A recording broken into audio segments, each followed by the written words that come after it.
Hi, I am Alice Thomson and I am interviewing Marc Quinn, who I have never interviewed before, but No. I have now, I've sort of vaguely stalked for most of my adult life, and now I know everything about, really. I've spent the last few days immersed in your work. I'm going to give a little introduction, which may be slightly embarrassing for you, but No, go ahead.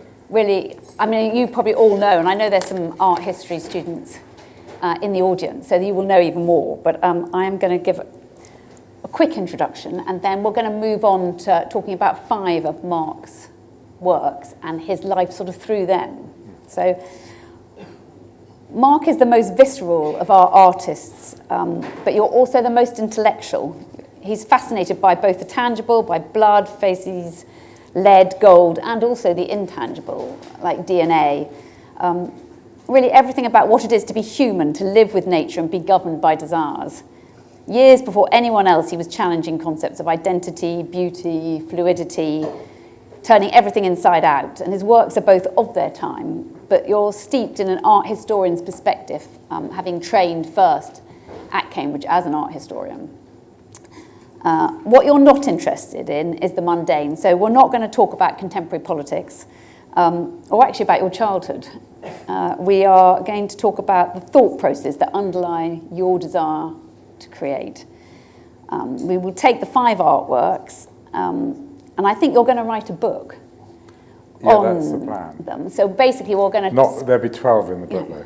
We are going to sketch out the book here, really. So if you want to be involved in it, now's your chance. And then you will have to buy it once it comes out. Yeah. We're going to describe them because we haven't actually got slides, which I rather like that idea that Marc is going to visualise them for you as well. And we're going to start with Self, which is the artist's head made entirely of 10 pints of blood, which almost all of you, I think, will have seen over the years. And it's kept at sub-zero temperatures in its own display unit. You did this at a really extraordinary point in your life in the early 90s, at the sort of incredible period of British art. Why did you start with this artwork? Why have you chosen this? Well, actually, I didn't think it was going to be the first one, but it's fine to talk about it.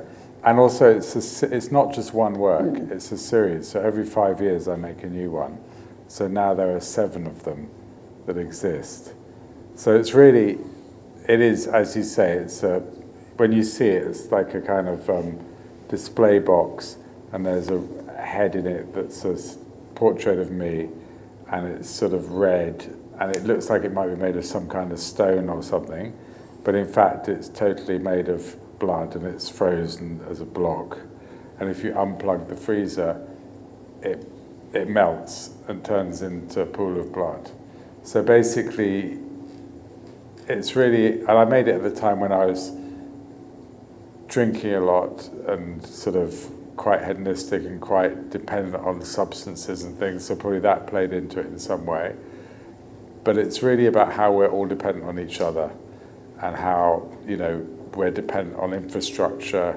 We've got that timer there, we've got the lights here, everyone came here by cars.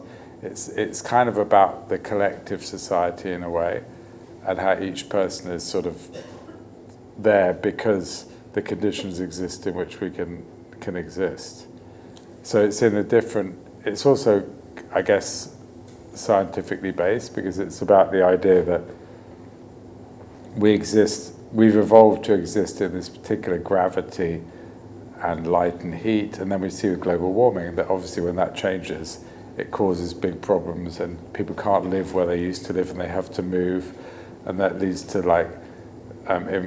refugees and all this kind of thing, which probably hit on later in the thing. So it's this idea that humans in a way exist in this very narrow band of conditions. And at the beginning of my career, I was just like making stuff with myself as the model. I thought I'd start with me. And why did you decide to start with you? Because I think just because I wanted to start from like, perception seems to me to go outwards from yourself. So I wanted to start with me, the thing I sort of knew, although you never know yourself. And then as the arc of my work continued, I started to do more work with other people, and then with nature and society, and and more about groups of people and links rather than... And when you were having your blood taken, was it all taken at the same time over sort of 24 hours? Or did you do it over several days? No, I basically go every 6 weeks. Okay. To and you store it in a refrigerator then? In a freezer, yeah. So then you go into your freezer and you... At the end, you go into the freezer, you take all the 10 pints out, you defrost them. And that's in your house, you keep your blood It's in the studio. Okay, in the studio. And then pour them into the mould. Okay. And so then it's like a kind of ice cube mould. And then take that off and there's the head. And then that goes into this machine that keeps it frozen, and it's in liquid silicone. Because when I first made it, I just thought, I'll just make the mould, put the head, put it in the freezer. And it was great. And then like 4 days later, the guy who was running the gallery called me up and he was like, I think you should come in and have a look at it. It's a bit weird. And I came in, there's like all this dust around it. I was like, what the hell? And it's like, and then after calling all these scientists, I realized that the machine was freeze drying it. So sucking all the moisture out, because the moisture goes to the coldest thing in a freezer. So were you getting wrinkles early then? More than that, just disintegrating. So for that first show, the nightmare was that, and I was still drinking a lot at that time, and so was the guy who ran the gallery.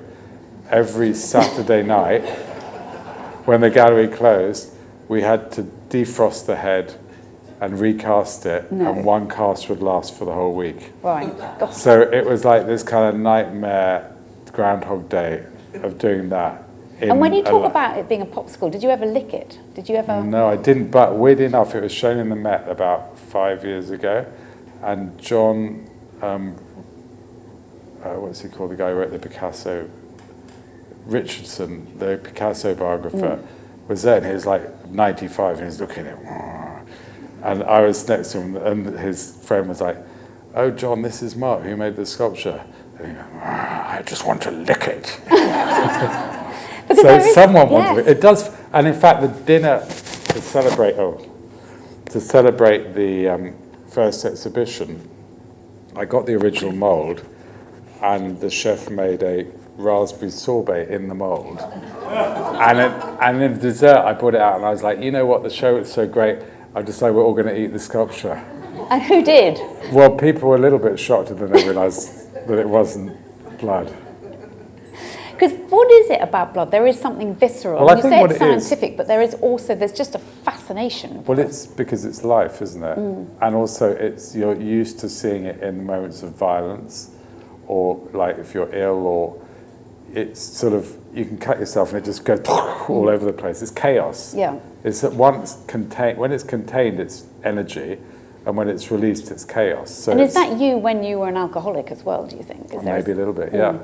And so this idea, but then what, I always like things that are contradictory. So it is about chaos and death in one way, but the fact there's 7 of them in existence and I'm here, it's also about the amazing way the body remakes itself, and the amazing way that we remake ourselves in every way, psychologically, spiritually, physically, over our lives, and that we are a process, we're not an object.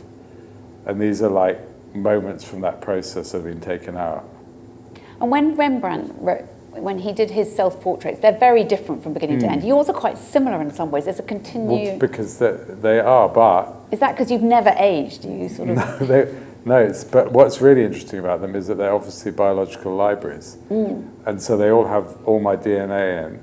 And by analysing the blood, you'd get a much more realistic medical view of what I was like at the time than you would looking at a Rembrandt. So you could analyse it and say what drugs were in your body, have any doctors done that yet? Have the NHS come to you and said? But you could find out, do you have cholesterol? Were you healthy, not healthy? So, and are you healthier now, do you think? Yeah, I'm healthier now. And did it help you being an alcoholic, do you think, at the beginning, to create? Because there is a sense, isn't there, of chaos and creation. But there's also a myth, and I think that a lot of people stay drinking or drugging or whatever because they think that if they stop, they won't be able to make work. And so it's a huge leap to stop. So, but I got to a point where I had to stop. And then when I stopped, didn't make any work for a year. And were you frightened then that you weren't going to make a game? But it was about survival. And then I did make some work about that afterwards. And why do you think you were an alcoholic? Why did it start? I think a kind of mixture of like a will to chaos in some way and wanting to kind of have fun and to shake things up a bit, you know, once you've been stuck in the whole school, university thing. And also everyone else around me was an alcoholic and drinking in the art world. And it was normal, but it just insidiously catches up with you. And so at the beginning it's fun, and then at the end you're just kind of like, it's a bit not fun. And was there a huge pressure because you were so successful so young? Was there a sense that you were carrying the entire country in some ways? Because we felt that we'd have this sort of resurrection of art. I think the thing is, if you're successful young, you just think it's normal because you haven't got anything to compare it to. So, and everyone else around you is kind of doing well, so it's sort of like, oh, well, obviously this could happen. But it sort of, but it doesn't, I think that what can be seen as the outside as successful, the actual lived reality of it was kind of madness and chaos and needed to end, sort of thing. And if they now melted, would you then feel that was in a way, it made sense of what was going on now? When you talk about global warming, could you understand that? Would that be a disaster? Well, the point of them is that they are vulnerable. And it's a miracle that the first one is 30-something years old and is still frozen. Because in most parts of the world, it wouldn't have survived. So it's really about that as well. It's about parts of the world which have infrastructure and parts that don't. So if we go and see it, is there a sense that people are worried that, well, you're worried that they're going to trip over the wire? Well, do you have a... I think hopefully the wire's like stuck. There's one in the National Portrait Gallery, in fact, now. Hopefully the wire's not sticking out. But I think that it is interesting, its vulnerability. I think it's kind of, I'm always interested in like things, you know, the portrait bus is supposed to be this thing that lasts forever to remember a person. And here, the person could easily last longer than the bust. So it's inverting it. I like inverting art historical tropes.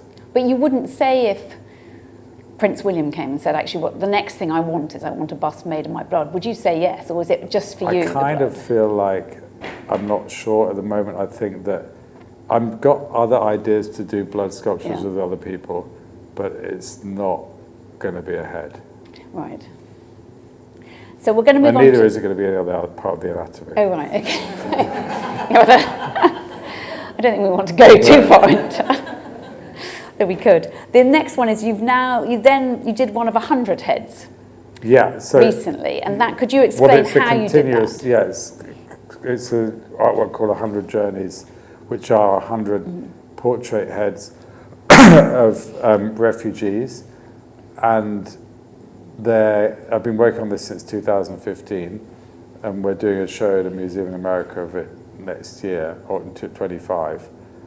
And so what they are is their portrait. So that it's again inverting an art historical trope. They look like there's a concrete base and a concrete head on it, and it looks like something from the Met or the British Museum of an emperor or queen or someone.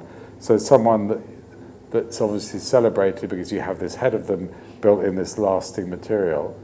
And then when you go up to it, there's a QR code and you put your phone to it, and the person who's the subject begins to talk to you, and you realize actually they're a refugee and someone that you wouldn't let into your country, sort of thing. So it's this idea of who we choose to celebrate, how the way you present someone makes you immediately project onto them importance or unimportance, and also about individuality, that every single person is their own individual with their own story and their own journey. And then when you see a picture of 150 people in a boat, they just look like a undifferentiated group of people. And did you go to Greece and go to the camps? Or no, did you see the images of boats? What triggered it? No, that triggered it, but I realised I didn't want to work with people who are in refugee camps, because that's sort of, you know, if someone's suffering, go, can you be a part of my artwork? It's not really great. So what we've been working with are people who are settled refugees. Right. So they may have come over, you know, they might be kinder transport, or they might be Syrian or Ukrainian, but they're already settled in Western countries.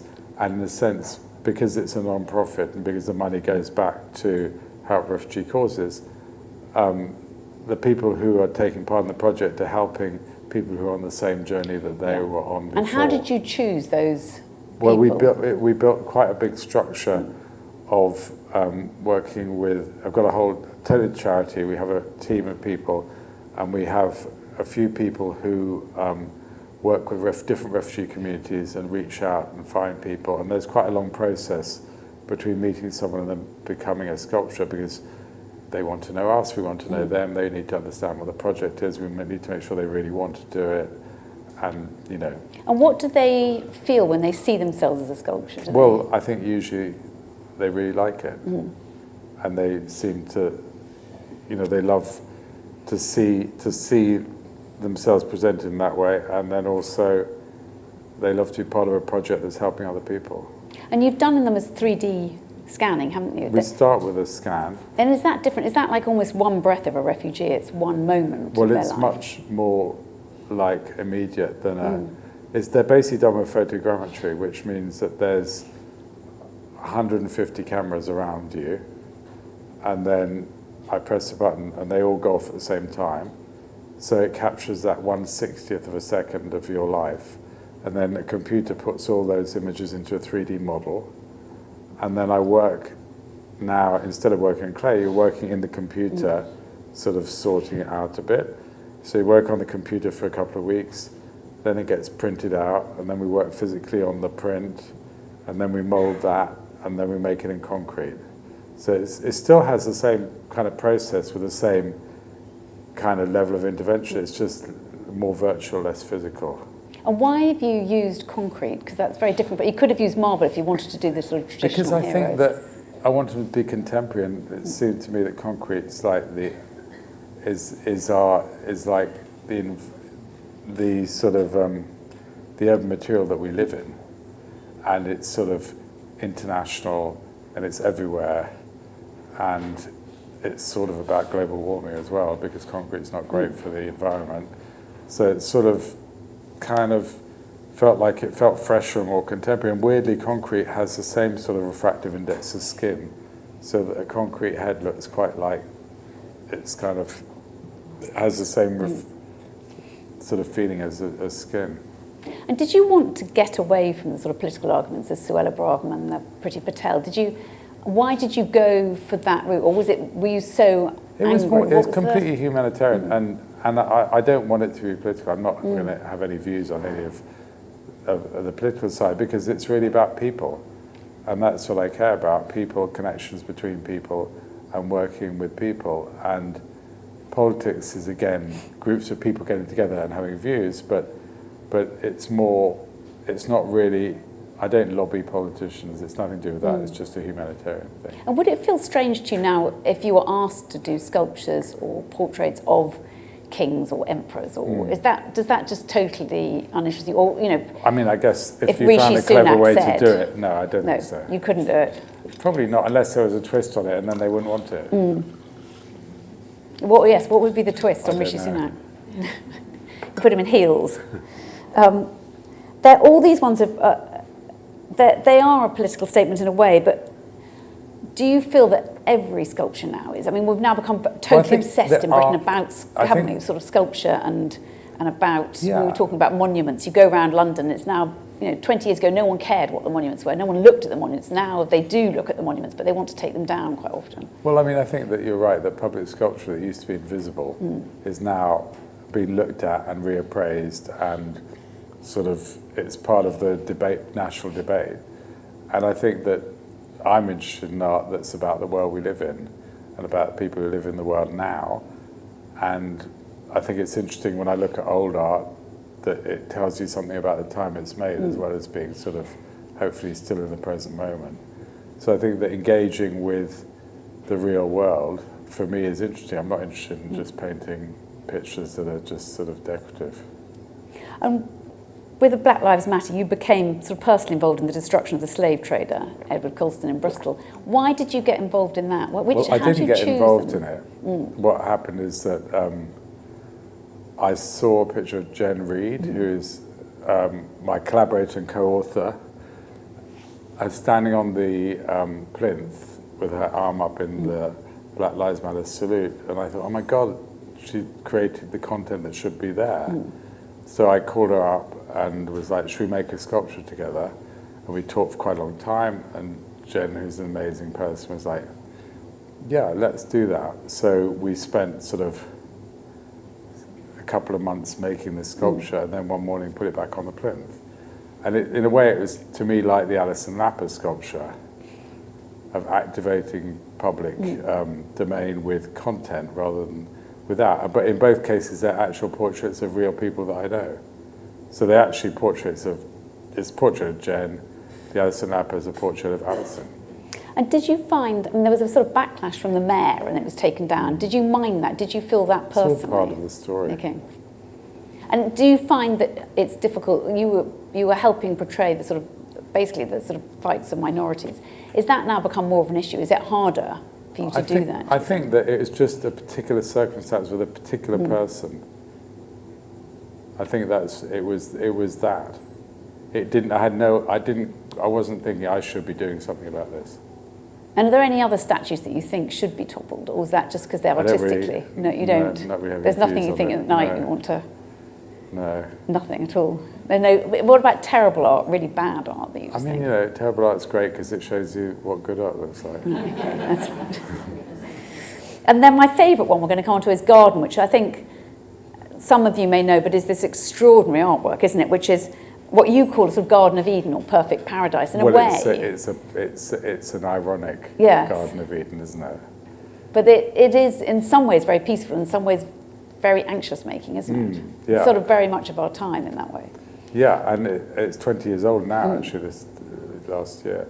So so after I made the head and after I worked out how to stop it freeze drying, which is to freeze it in this liquid silicon, I was like, well, what else could I put in this liquid silicon? So I got a jar, and I got a little flower and put a weight on it and put it into a thing of it and put it in my freezer.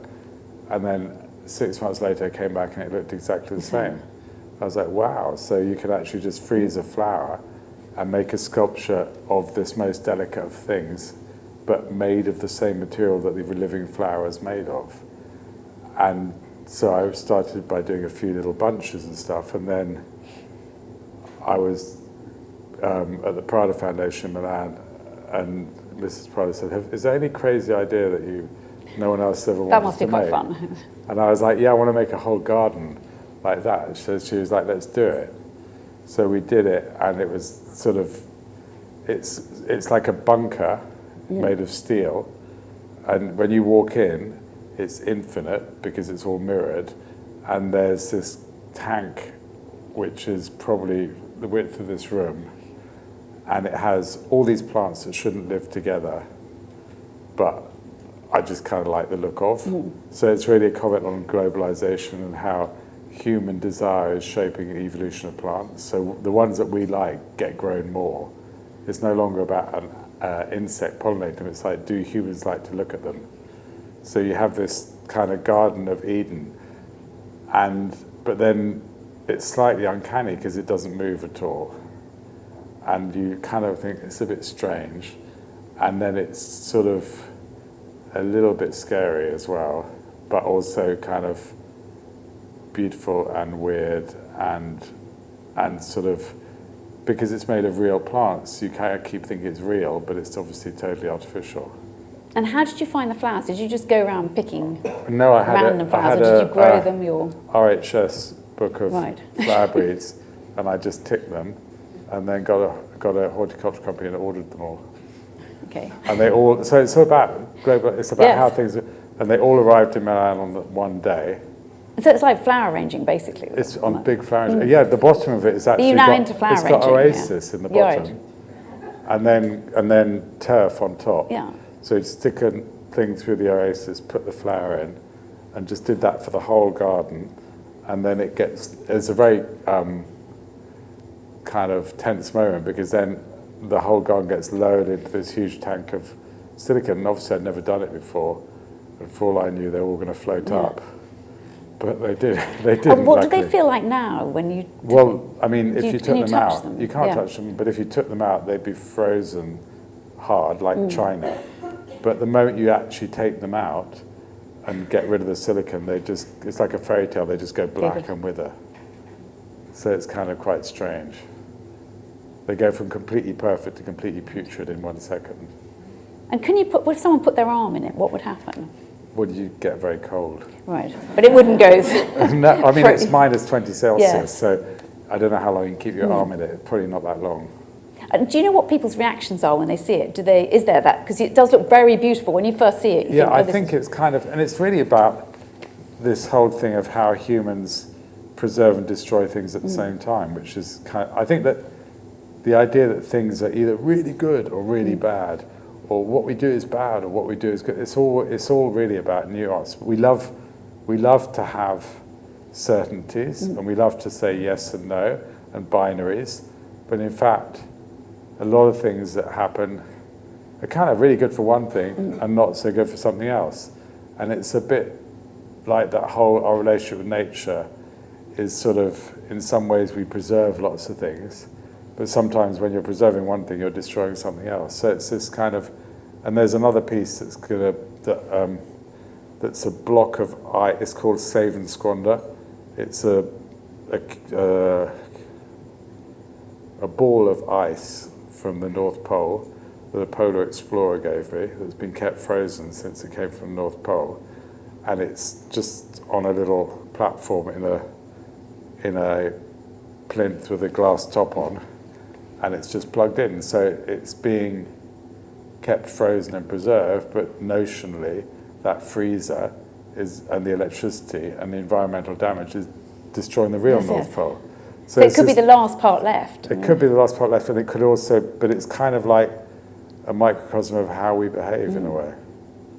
And do you have your own garden, or do you feel that? Do you know what? I don't have time to do a garden. I'd love to have one. Would you? What would it be like, your garden? Would it be completely insane? Would it be wilded? Would it be like really colourful? Structured? It would be. Yeah. But I'm too busy making gardens in art. And when you look at, say here, if you look at flowers inside a house, do you feel slightly claustrophobic about that? Do you then, I can't believe we're talking about flower arranging with you. Cut flowers? No, I like cut flowers. You do, so you don't think there's something odd about us just cutting down? Well, I mean, it's kind of about life and death, isn't it? What about butterflies, say, when you see them pinned up? Is that something that... Same thing. Same thing, okay. Yeah. It's that whole thing of like, you like something, but you destroy it in order to admire it. And you want to do that? Do you have a sense of wanting to do that? I think it's more like that's what everyone does, and it's quite interesting to reflect it in art. But I do like having cut flowers, And so would you do the same with, say, stuffed animals, or with, I mean, do you like taxidermy? Do you like that That's not really my thing. No. But so it's different, it's... Yeah, I like, because the difference between a taxidermy and animal always looks a bit weird, whereas a frozen flower is exactly like the living one. Okay. It's not a sculpture. A taxidermy thing is a sculpture of an animal with the skin tied around it. This is actually the same thing. There's too much transformation in taxidermy.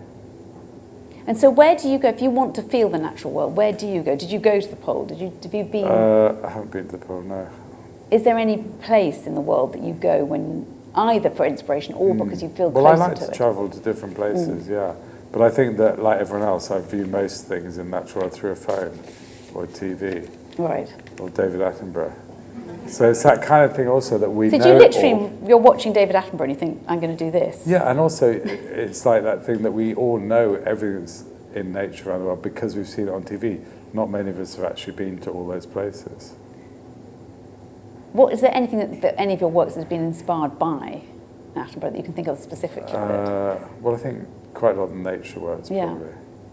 And we're going to move on to Alison Lapper, the pregnant Alison, which was, I remember we all wrote about because it was so iconic at the time, and you really shifted opinion. It was kind of, you forget how fast actually we've moved, I think, culturally in the culture wars, that you forget what it was like just, 20 years ago, 10 years ago. It's constantly moving, and that was because it was the empty plinth in Trafalgar Square. Well, also it had kind of content on it, and there was, and what's interesting about public art is you're communicating with anyone who walks down the street rather than just an art audience.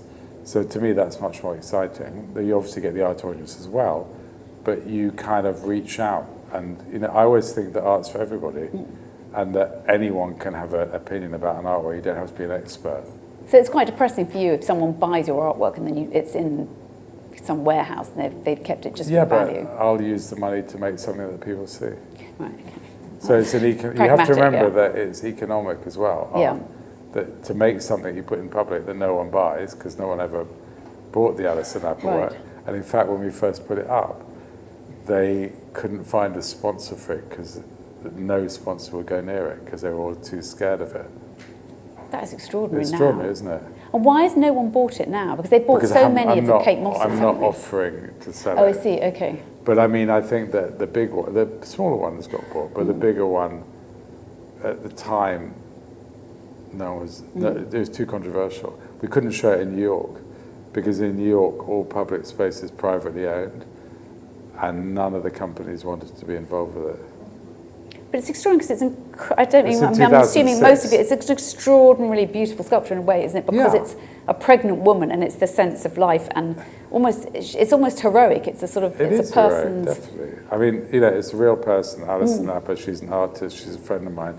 We're doing another show next year together, which is mainly centered on Alison's art, that should be really exciting. And she has this kind of differently shaped body, and it's carved into white marble, and it's like taking the language of neoclassical sculpture, which is used to traditionally as an idealization material. So it's just it's a bit like we talked about before. The material is idealizing someone who usually you wouldn't see idealized in art. Yeah. So it's questioning, who do we celebrate? So it's the same sort of themes, and it's kind of a beautiful. And why do we, when we look at art, why do we, we look at the sculptures from Greek sculptures and Roman sculptures, which don't have arms and legs quite often. Why aren't we as shocked by that? Why are we so shocked? Because we know that's how the idea came to me, as I was looking at the Venus de Milo and the fragmented sculpture and thinking, how come everyone's like oohing and ahhing about this, and yet if someone whose body was like that in real life was in the room, they probably feel like they didn't know how to speak to them, or that they felt awkward about it, or they didn't want to look, or something like that. So it was that whole idea of what's acceptable in art and not in. It's kind of taking something literally in a weird way. So you look at a sculpture which has arms, and you go, why don't I find someone? The first person is Peter Hull, who is an Olympic swimmer, as the first model for it. And I met Peter and I was like, this is my idea, what do you think? And he was like, and then he was like, yeah, actually I'll do it. And so we kind of, again, it was a kind of thing we did together. And I didn't know what it's like all good artworks, you don't know what it is until you finish it, and then it tells you what it is. You have an idea. It would be interesting to make a sculpture of Peter in white marble, but I don't know what that will actually feel like when you see it. So that's why it's exciting to make something. And what did Alison feel when she saw that sculpture? She loved it, yeah. And what did you feel sculpting someone's pregnant stomach? Because I think it's an extraordinary feeling. Well, I think also what was really interesting is that every other sculpture in that square was celebrating dead guys who supposedly conquered the world, and it was about the past, and because she's pregnant, it's about the future, the present and the future. So it's sort of inverting what a monument usually is about in time as well. And she said it was a tribute to femininity and disability and motherhood. Is that what you felt, or do you think that was I mean, I think I make things and people have different views on them. So I'm really pleased that she would say that. And was it weird? There was a huge blow-up of it, wasn't there, in the Paralympics? And that was rather phenomenal. But was that weird to see a kind of floating version of yours? Well, I think what's really, again, it's like what I said. Because they had the Paralympic opening ceremony, and they wanted a bigger version of it. So I was like, okay, I can make a bigger version. Oh, but it has to actually arrive in 3 seconds, because we're going to Stephen Hawking, and you've got 3 seconds when that end of the thing is dark, and then we come back to the U. I was like, well, he can't move a 12-metre sculpture in 3 seconds. or a minute or whatever it was. And then I realized that technically I could make an inflatable one, which sounded at the beginning like, not so good. So I made one, and then when I saw it, it was amazing because it was like, first of all, it was like a frozen sculpture. You had to keep it plugged in, or it just melted. And then because it had air going through it, it felt alive. It felt like it was breathing. So could you inflate and deflate it slightly as well? No, it was just, it has like air being blown into it from underneath. But it sort of felt like a living sculpture instead of the hardness of marble. It felt vulnerable. If you put your hand on it, it's soft. And it's slightly warm because air being going through a thing warms up. So it's kind of almost alive in a very interesting and weird way. Have you put it anywhere again? Yeah, it was shown in the Venice Biennale in 2013. And did people have that same feeling towards it? Because it was astonishing. Yeah, I think so. And I mean, I think it was kind of like it was in San Giorgio, so it was right in the middle of the Biennale and everyone saw it. And is there a sense of frustration? There's some very beautiful Kate Moss gold sculptures that you've done, and they sell for a vast amount because she's iconic, as it's called. But does that frustrate you that our sense of beauty is so strong that's what we want to buy? That's what those sculptures are about. So after doing the sculpture at Alice, I was like, what's the absolute opposite of someone who's got a different body? It's like, what about the supposedly ideal body? And it's really not a sculpture of Kate Moss the person, it's a sculpture of the idealized idea of Kate Moss that exists. Because can she actually do that bendy of course. Pretzel look? And then yoga was this idea that it's like a continuous morphing image that's always morphing, and these are like frozen moments from that morphing. And so it's not really her, it's more like a screen or a thing. You know, what's interesting, I think, with humans is we create images, we forget that we created them artificially, and then they rule us. So you go through a fashion magazine and you look at it, you go, I could never look like that. But obviously the person doesn't look like that either. They've been airbrushed, they've been made thinner, all these things have happened. So artificial images that we create have effects in the real world and make people try and change their own bodies and have surgery or starve themselves in pursuit of impossible things. So it's really about those kind of implacable, cold images that rule our lives. Because yours is very different. The Lucian Freud goes the other way, doesn't he? He makes it almost ugly. It's like gone the other way. He's normalised her, hasn't he? He's made her a real person. Yes. And yours wasn't. Mine is not about her, it's about the image. And does she have one herself? She does, yeah. And what does she feel about it? I think she kind of, the reason Kate isn't insane is she knows the difference between herself and her image. Right. As all famous people, the ones who are insane don't know the difference. And the ones who are a bit more normal realise that they're not the image. And it must have been hugely commercially successful. Is that great? Well, there's not that many. There's only 7 of them. Yeah. But they must have sold for quite a lot in the end, didn't they? Well, I think they sold well at the time, yeah. And is money important to you at all or not? Well, it's important to carry on making work. Right. And to be able to do ambitious projects.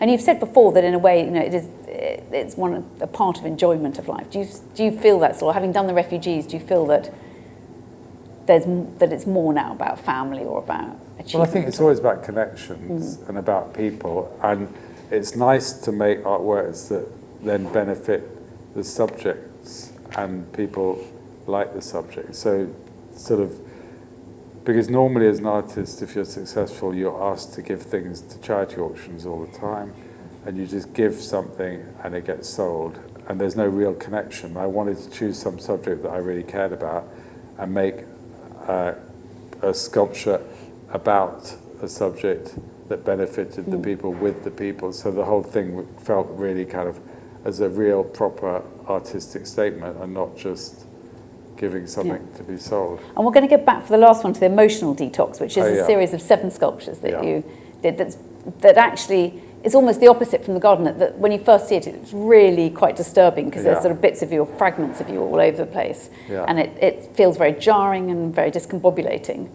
But actually, when you look at it more, it's quite soothing. How can you talk us through those pieces? Yeah, so those pieces were made actually after I stopped drinking, the first things I made afterwards. and they're really about reconfiguring. So what they are, just for people who don't know them, is they're life casts for my body, reconfigured and with kind of extreme expressions, and cast in lead, which is obviously the beginning of the alchemical journey, and is this toxic material. So it's like shedding a toxic skin. But there's a famous 18th century artist called Messerschmitt, who made these things called character heads, which were pictures of him with sculptures of him kind of with extreme facial contortions, and he made 40 of them, and he was at the time thought to be mad, but actually he may have been a bit disturbed, but they're great works of genius, and they're in the Belvedere in Vienna now. And they were what inspired me to make these sculptures. So it was really about how making sculptures that could reconfigure and represent states that you can't put a name to. So what's interesting about the Messerschmitts is that they all now have names like the man with the strong smell and things like that. But those were not given by him, they were given afterwards because his sculptures had no name, and so they have these expressions that you don't know what it is. And because people don't like things that aren't classified, they gave them all silly names. And have yours been given names? No, they've just got numbers. So we can give them names? You can give them whatever you want. And where can you see them? Can you? Well, you could have seen them at Belvedere last year. I did a show with Messerschmitt that was amazing to put them together in the room for the first time. And then they're in various museums around the world and things. I think there's some on show right now in The Hague. The museum there has a whole set. And you were obviously thinking about death then quite a lot in a way. I mean, you always have through your work. Do you think you think about it more as you've grown older? Is your work more youthful, do you think? Or do you think that there's more of a sense of... I think that I've always been, because of my brush with mortality early on through my addiction, it's always been present for me. But I think that I'm also about embracing life and embracing the moment and doing things about now and about other people and relations. You know, there's only connections, as Ian Foster said. It's all about connection. It's all about other people. It's all about how we all live together. And at your funeral, would you want a bust of one of the blood heads there? Or I don't really know, but I could. But I do want to make something for your last funeral. One. Okay. No, not for the funeral, but with all the blood in my body when I die. Okay. But that's it probably so won't be a head. Okay. You keep saying it's not a head. Do we not know what? I haven't decided quite what the shape is. And would it be just before you die, do you think? Well, hopefully not. It would kill me then. Hopefully it'd be just after. Just after you die, yes. But then who would know? Would you do anything even better, like I could be kept alive on a life support system and my family could make heads forever. They could. Who would you trust that? Farm. Would you entrust that to any of your children? Though, would they? Well, they'd probably take too much. And are you going to give your other body parts? What are you going to do then? Because you've got your whole body to play with once you die. I think you need to leave instructions. You can either do something, or you could just get rid of it all and vaporize it. Yeah, I think your body's worth more than that. I think do you think? Yes, you could almost do a visual sculpture of the emotional detox. In the Met the other year, they showed Self next to the Jeremy Bentham auto icon, you know, the one from UCL, which is, he tried to make a kind of mummy of his body when he died with a wax covering and his bones inside it. Do you think that is our last taboo, though, that sense of death? Do you think people would be too appalled if it was your body? Well, I think that you'd have to find a way to make it transcend itself, wouldn't you? Right. You don't want something just that's like dusty old bones. And when you look at an Egyptian mummy, it's really about, it's not about the afterlife, it's about there is no afterlife. So somehow it has to transcend itself. So it has to become something more than you imagine it will be. And would you be cremated then, or buried, do you think? I don't know. I'm probably cremated, I think. You think? Probably, or maybe frozen. I don't know. Who knows? We'll move on from the really the last few questions, and I'm going to ask. We're going to have 10 minutes at the end for questions from everyone. But I thought, having gone through all those, how your art has changed. What we can see the common threads, but what are the differences? What have you changed about your art, do you think? I don't know, because I don't really look back that much. Do you ever look at your previous artworks? When I'm You must for when we retrospectives, did, yeah. and when we did the book that is coming out in the spring, I went through it and stuff. But I'm interested in looking back at it sometimes, but I'm more interested in what I'm making next. And is there anyone that you've highlighted that you actually think was slightly better than you thought, or is there conversely one that you think, my God? What you mean of the previous works? Yes. Well, they change all the time because things change according to how the world changes, doesn't it? That's why some art goes in and out of fashion. Is it something that you can look at 5 years ago and have no interest, suddenly seems vital because something's happened in the world that makes the subject or the way it's treated look interesting. And you've done some artwork that was very uncontentious when you did it and is now more contentious, isn't it? Because culture wars have changed and it's very difficult now. And sometimes, I mean, even with the Alice Thomson, there have been people who've said you shouldn't have depicted a disabled woman because you're neither female or disabled. But I actually just made a portrait of my friend. Yeah. So they're always particular people. They're not types. They're absolutely particular people. And so that's, I think, the difference, is that they're particular people and that usually I work with them. And do you think you've been any less creative since you stopped drinking now, looking back? More. Much more? Because you have the same amount of creativity, but you actually have the ability to make it happen. Okay. Instead of just sitting in a pub thinking about it. So, yes. Fantasizing, I do this and that. And then you're like, oh, I feel terrible, I can't do anything. Well, actually, that's quite positive for all of us, isn't it? Yeah. Because we were all sitting there thinking, well, obviously we didn't drink quite. We thought we drank a lot, but we didn't drink enough to produce. What about when you create? Are you creating for that moment, or are you creating for subsequent? Are you looking forward? Are you thinking about curating your life as well as creating? Yeah, I'm thinking about people in 500 years looking at the work. You are? Yeah, of course. Because I think that what's great about art is it's a kind of emotional time capsule. It has the ability to interact with the world now and maybe even change it in some ways. But what's interesting is that the people who are alive now are just the first viewers of something. I mean, maybe it'll all get destroyed because either no one likes it or there's a nuclear war or something. But I think if you look, when I go to museums, I'm looking at art that was once contemporary, and it's kind of still, when it's a really good artwork, you're still there in the moment with the artist and with the artwork. And I think that it is a kind of message in a bottle to the future as well.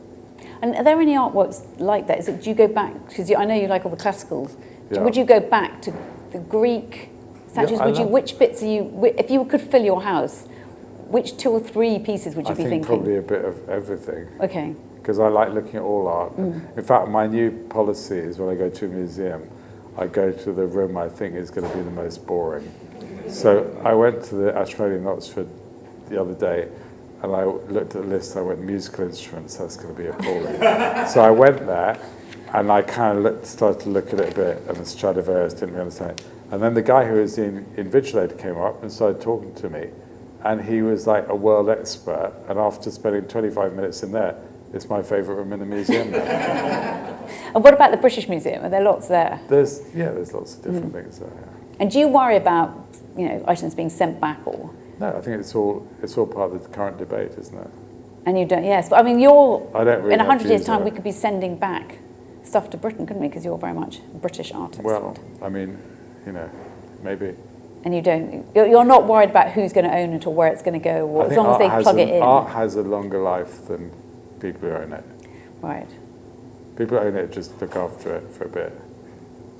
And they're not important. Do you find the collectors aren't important, do you think? Well, they're important because they often enable things to happen, or they look after it or don't look after it. But what I mean is, like, each artwork that you see, probably even just around here, has probably had like many, many owners.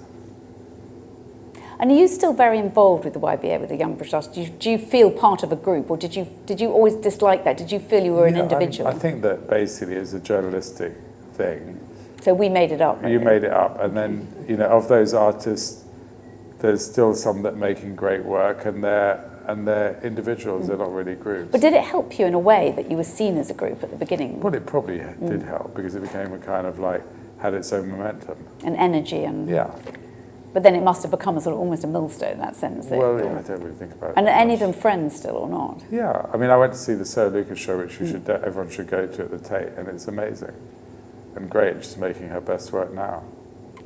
And you had 2 frozen head portraits of your son that were made from their placentas. That's right. Are they still in the house? They're not in the house, they're in storage, but they exist, yeah. Okay. So you haven't put them in your son's bedrooms, they don't? No. And have they seen them? Unplug Okay. it. Do they like them? I don't know, you have to ask them, one of them's here. Do you like them? He's not going to answer. I don't think he's seen it in real life, have you? No, but I did find my umbilical cord in the studio. But actually, what was really interesting, when I made that sculpture, so it's made of placenta, and I brought the biggest food processor that you could get, industrial one, and I put the placenta in, and I pressed the button, and it started to go, woo, and then it went, and smoke came out of it. And I opened it up, and the cord is so strong that the thing couldn't cut it. No. Which symbolically is incredibly Yes. interesting.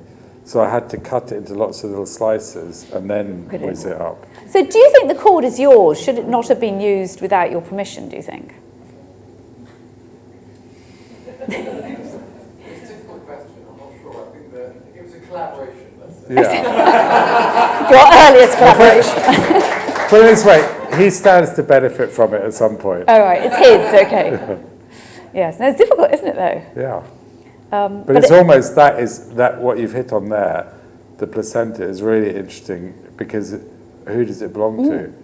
You know, is it part of the mother? Is it part of the child? It's actually the bit I don't think it's part of the you, two. though. I think the mother and child. It's not part of me. I think you're But the it's only one. genetically part Yes. of me. Yes, that's true. So it's... And you used it all up. Yeah, I used it all up. Didn't eat any of it. You didn't eat any of it. We were lucky there, I think. I think there's a sense of your parents eating you. Yeah, exactly, cannibalism. Yes, it is. Pretty much still a taboo, isn't it? Yeah. Well, I think of your own child as... Of your, yes, eat your own child. Eating your child's placenta, though, It's it's very meant to be. mythical, isn't it, eating your child? And if we're going just finally, you have Clifton here, it is extraordinary. What piece of sculpture would you put here? Have you got one? Would you do one? What, in this house? In Clifton, because you could use the gardens. Is there one piece that you think should be I here? haven't even thought about it. You've got your floating baby, which is rather amazing. Yeah, that's could be good. Yeah. It's called Planet. Planet. Huge and vulnerable. Yes. So I think you should say, I think it's ideal. There you go. Or you could have your head, couldn't you? Yeah, it wouldn't really... And then you'd be invited back the whole time to come and look. I'm now going to open up. We've got sort of 8 minutes left for questions. Is there anyone wants to ask anything? Any art history students want to ask anything?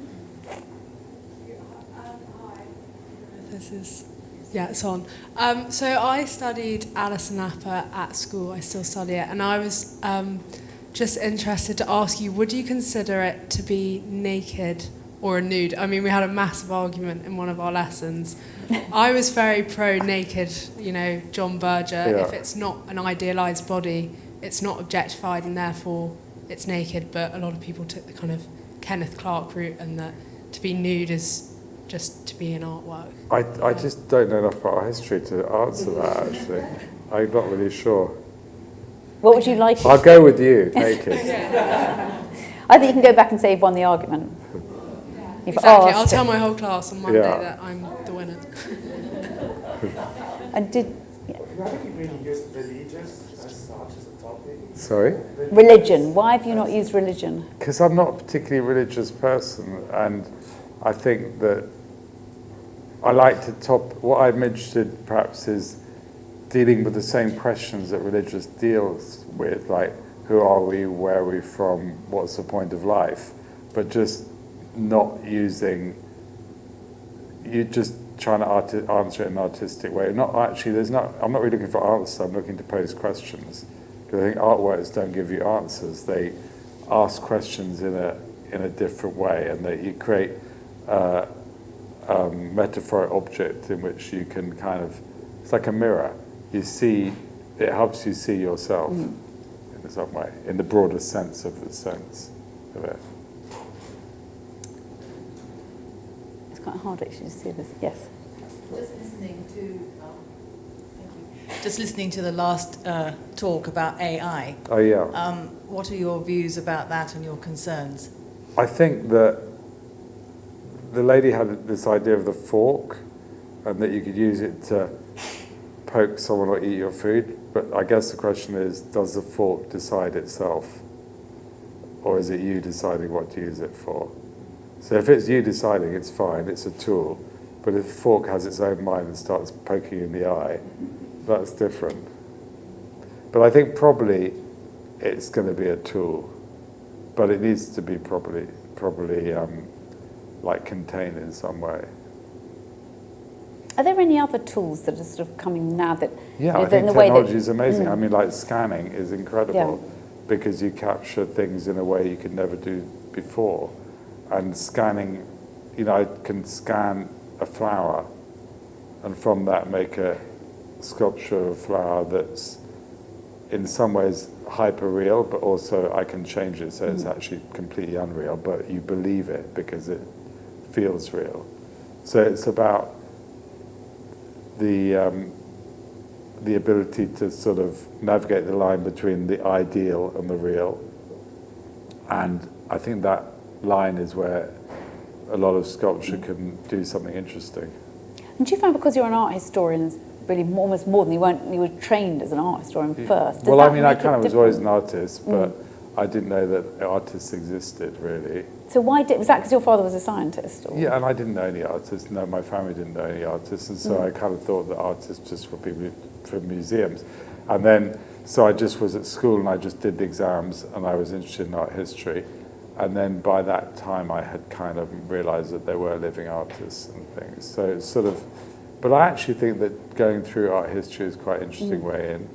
And I was also quite stubborn, and I was like, I'm not going to get taught how to make art by someone.